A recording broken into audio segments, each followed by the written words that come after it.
আজ বানাবো restaurant style chicken rezala, কিন্তু বাড়িতেই। এবং সেটা কত সহজে বানানো যায় এবং কত টেস্টফুল হয় সেটা আপনাদের সঙ্গে আজকে আমি শেয়ার করতে এলাম। তো চলুন দেখে নিই এটা কিভাবে বানাতে হয়। নিয়ে নিয়েছি সাদা মরিচ বা সামরিচ, এটাকে আমরা এবার ভালো করে গুঁড়ো করে নেব। খুব সুন্দর একদম মিহি গুঁড়ো কিন্তু আমাদের হয়ে গেছে। একটা বড় সাইজের পেঁয়াজ আর দুটো কাঁচা লঙ্কাও এটাও আমরা বেটে রাখবো। এটাকেও আমরা একদম ফাইন পেস্ট করে বেটে রেখে দিয়েছি। চিকেন রেজালা বানানোর জন্য প্রথমেই আমি চিকেনটা নিয়ে নিয়েছি। এতে প্রায় 700 মতো চিকেন আছে। এর মধ্যে আমি দিয়ে দিচ্ছি ফ্যাটানো টক দই। এবারে পেঁয়াজ আর কাঁচা লঙ্কা বাটা যেটা রেখেছিলাম সেটা এর মধ্যে দিয়ে দিলাম।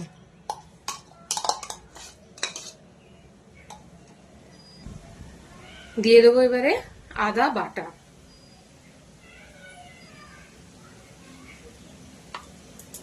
তার সঙ্গে দেব রসুন বাটা,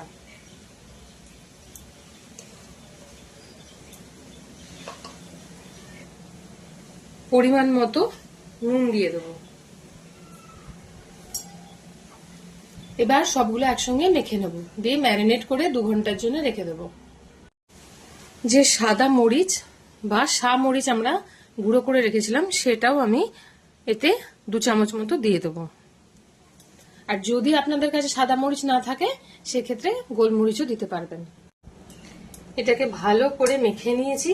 এবার এটাকে ম্যারিনেট করতে রেখে দেবো 2-3 ঘন্টা। যদি হাতে সময় থাকে আপনারা কিন্তু ওভারনাইটও রাখতে পারেন, তাতে আরো ভালো টেস্টফুল হবে, মশলাটা অনেক ভেতর অব্দি ঢুকবে। এটাকে এবার আমরা ঢাকা দিয়ে রেখে দেবো। একটা কড়াই গরম করে নিয়েছি, তাতে দিয়ে দিচ্ছি ঘি। ঘিটা গরম হয়ে এসেছে, এর মধ্যে প্রথমে আমি কিছু মাখানা ভেজে আর তুলে রেখে দেব। রেজালাতে মাখানা দিলে খেতে খুব সুন্দর হয়, আর রেস্টুরেন্ট স্টাইল করতে গেলে মাখানা তো দিতেই হবে। মাখানাটা ভেজে নিয়েছি, এবার এগুলোকে আমরা একটা কৌটোর মধ্যে তুলে আর চাপা দিয়ে রেখে দেব।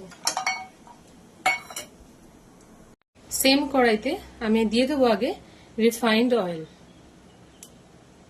এর সঙ্গেই আমি মেশাবো ঘি। আপনারা যদি চান পুরোটাই ঘিয়ে করতে পারেন, তাতে টেস্টটা আরো ভালো হয়। আমি 2 চামচ মতো ঘি এতে অ্যাড করে দিচ্ছি।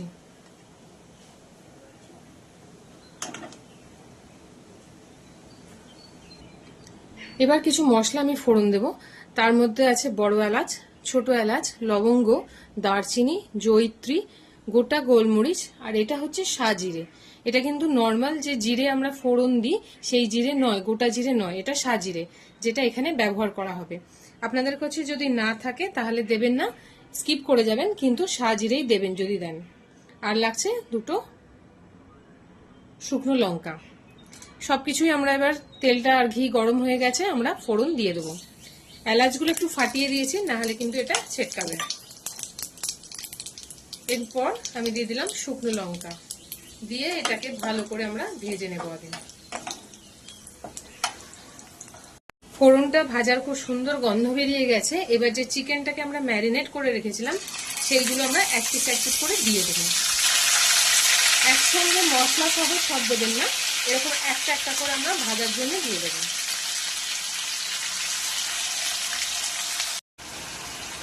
একটা তেজপাতা এর সঙ্গে আমি অ্যাড করে দিয়েছি। ফোড়নের সময় আমি দেওয়া হয়নি, তো এটা আমি পরেই অ্যাড করে দিলাম। চিকেনটা 1 পিঠ ভাজা হয়ে গেছে, আমি উল্টে দেবো প্রত্যেকটা। দ্বিতীয় পিঠটাও আমরা এভাবে ভেজে নেব। আর এটা কিন্তু হাই ফ্লেমে করতে হবে, তা না হলে প্রচুর জল বেরিয়ে যাবে।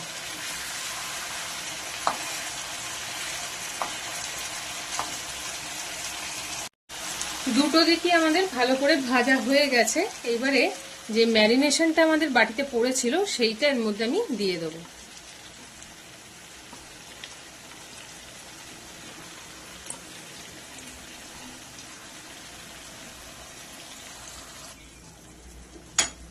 ভালো করে এটাকে আমরা এবারে মিশিয়ে নেব।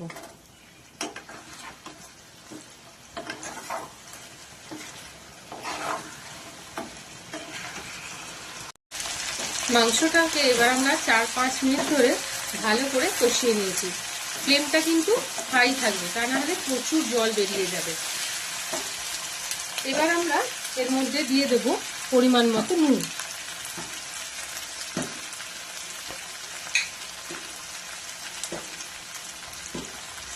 নুন আগেও আমরা দিয়েছিলাম, এখন চেক করে নিই আর একবার আপনারা নুন আমরা দিয়ে দেব।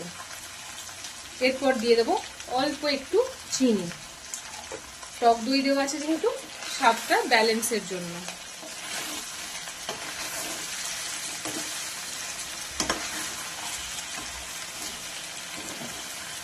এবার এটাকে আমরা ঢাকা দিয়ে কিছুক্ষণ রান্না হতে দেব। ঢাকাটা আমরা এবার খুলে রাখছি। আমাদের চিকেনটা কিন্তু সেদ্ধ হয়ে গেছে। যেহেতু এই চিকেনটা ম্যারিনেট করা থাকে, তো এটা সেদ্ধ হতে কিন্তু খুব একটা সময় লাগে না। তো আমাদের চিকেনটা প্রায় সেদ্ধ হয়ে গেছে। এবারে আমরা যে মরিচটা গুঁড়ো করে রেখেছিলাম সেটা বাকিটা এর মধ্যে দিয়ে দেব। এর আগে ম্যারিনেশনে কিছুটা দিয়েছিলাম, এখন বাকিটা দিয়ে দিলাম। এরপর দিয়ে দেব এর মধ্যে কেওড়া জল, তার সঙ্গে সঙ্গে দিয়ে দেব আর 1 চামচ গোলাপ জল। 1 চামচ কেওড়া জল আর 1 চামচ গোলাপ জল আমরা অ্যাড করে দিলাম। এটাকে এবার ভালো করে মিশিয়ে নিচ্ছি।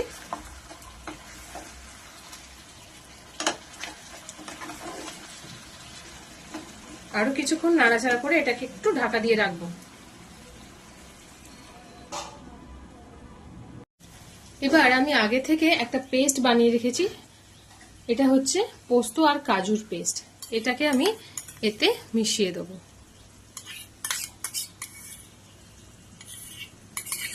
এখন কিন্তু আমরা ফ্লেমটাকে লোতেই রেখেছি, তা না হলে যেহেতু কাজু পড়েছে এবার তলাটা ধরে যেতে পারে।